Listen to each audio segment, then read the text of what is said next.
Hi friends, இந்த வீடியோவில் நீங்கள் பார்க்குறது மல்லி விதைகள் எப்படி முளைக்க வைக்கிறேன்னு சொல்லி. நான் மல்லியை இப்படி ஒரு துணியில் கட்டிட்டு இதில் தாட்டு வச்சு நான் மண்ணுக்குள்ளே தாட்டுட்டு நார்மலாக நாங்கள் தண்ணி ஊற்றி கொண்டு வரைக்குள்ள பாருங்க அந்த மல்லி விதைகள் எல்லாம் தானாகவே முளைச்சிடும். அதுக்கு பிறகு அதை வெளியில் எடுத்து பிறகு எங்களுக்கு விதைகள் நட வேண்டிய சாடியில் தூவி போட்டு நட போகிறேன். இந்த ஐடியா நான் எடுத்துக்கொண்டது அப்பாட்ட இருந்து. அவர் நார்மலாக நெல் முளைக்க வைக்கல இப்படித்தான் செய்கிறவர். அந்த மெத்தட் இருக்கா மல்லிக்கு யூஸ் பண்ணி பார்ப்போம்னு செய்துனால் அது சக்ஸஸ் ஆகிருக்குது.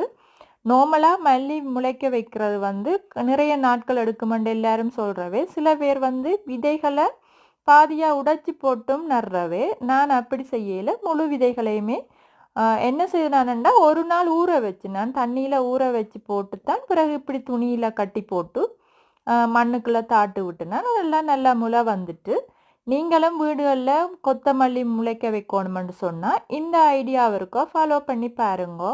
மேலும் நிறைய டிப்ஸுகள் தெரிந்து கொள்றதுக்கு எங்களுடைய சேனலை சப்ஸ்கிரைப் பண்ணுங்க.